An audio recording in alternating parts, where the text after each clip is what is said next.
મોરબીમાં હીટવેવનું એલર્ટ જાહેર કરવામાં આવ્યું છે ત્યારે તંત્ર દ્વારા માર્ગદર્શિકા જાહેર કરાઈ છે। લોકોને વસ્ત્રો અને આહાર બાબતે સલાહ સૂચનો કરાયા છે। લૂથી બચવા સીધા સૂર્યપ્રકાશથી બચવું જોઈએ અને વારંવાર પાણી પીવું જોઈએ। શક્ય હોય તેટલું વધારે પ્રવાહી પીવું જોઈએ। સાથે શક્ય હોય ત્યાં સુધી બહાર નીકળવાનું ટાળવું જોઈએ। સફેદ રંગના સુતરાઉ કાપડના ખુલતા અને આખું શરીર ઢંકાય તેવા કપડાં પહેરવા જોઈએ અને ટોપી, ચશ્મા, છત્રીનો મહત્તમ ઉપયોગ કરવો જોઈએ।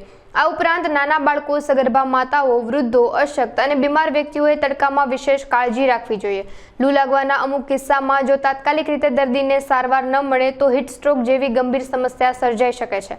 જેથી આકસ્મિક સંજોગોમાં તાત્કાલિક નજીકના પ્રાથમિક આરોગ્ય કેન્દ્ર કે સરકારી હોસ્પિટલનો સંપર્ક સાધવો જોઈએ। હાલ એપ્રિલ મહિનો શરૂ થઈ ગયો છે અને ગરમીનો પ્રકોપ દિન પ્રતિદિન વધતો જાય છે। આ સંજોગોમાં આપણા હવામાન ખાતા તરફથી મોરબી અને કચ્છ જિલ્લામાં અને સૌરાષ્ટ્રમાં યલો એલર્ટ અમુક જિલ્લામાં જો જાહેર કરવામાં આવ્યું છે તો આપણે સૌ મોરબી જિલ્લાના રહેવાસીઓ આ ગરમી બાબતે અગાઉથી તકેદારીના પગલાં ભરીએ। મારી સૌને વિનંતી છે કે આપણે એવું અગત્યનું કામ હોય તેવા સંજોગોમાં જ બપોરે 12 થી 4 કે બપોરે 1 થી 5 સુધીના સમયમાં આપ બહાર નીકળો। જો એ કામ આપ મોડું કરી શકતા હોય અથવા ટાળી શકતા હોય તો દિવસ દરમિયાન આપ આ ગરમીમાં બહાર ના નીકળશો। આપ જ્યારે બહાર નીકળો ત્યારે પણ પૂરતા પગલાં આપ તાકીદના ભરવાના રાખો। દાખલા તરીકે આપ ડાર્ક કલરના બદલે સફેદ કલરના અને આછા કલરના વસ્ત્રો પહેરશો તો ગરમીની પરાવર્તિત પણ ઓછી થશે। આપને જરૂર જણાય એવા ફળોના રસ અથવા વરિયાળી કે લીંબુ પાણી કે જે આપના શરીરને અનુકૂળ હોય એ પ્રકારના રસ પણ આપ પીઓ અને પીવાના પાણીની માત્રા પણ હાલના તબક્કે વધારે રાખો।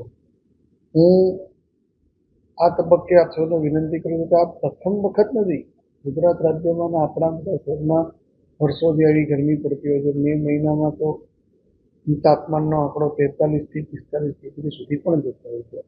આ ગરમીની શરૂઆત છે યલો એલર્ટ જ્યારે રાજ્ય સરકારે અને હવામાન ખાતાએ જાહેર કર્યું હોય તેવા સંજોગોમાં જ્યારે અમારા આયુર્વેદિક અધિકારી તરફથી પણ એક પ્રેસ નોટ આપવામાં આવી છે ત્યારે સૌ જિલ્લાના નાગરિકોને હું વિનંતી કરું છું કે આપ આ ગરમીથી સાચવીને રહો અને આ ગરમીના કોઈપણ પ્રકારના ભોગ ના બનો એના માટે આજની આ આપના તરફથી આપની ચેનલના માધ્યમથી હું લોકોને સૂચના આપી રહ્યો છું। આપનો ખૂબ ખૂબ આભાર। બહુ તડકો અને ચામડી પણ બહુ બરે છે અને 2 દિવસથી તડકાનું પ્રમાણ પણ વધતું જાય છે।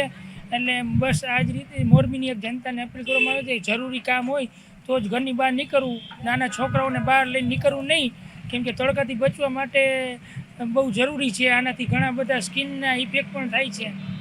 બહુ તડકો લાગે છે, ચામડી પણ બળે છે અને તડકે આ જરૂરી કામ હોય એટલે નીકળવું પડે, બાકી તો કાંઈ આ તડકાનું નીકળવું કોઈને ગમતું નથી ભાઈ।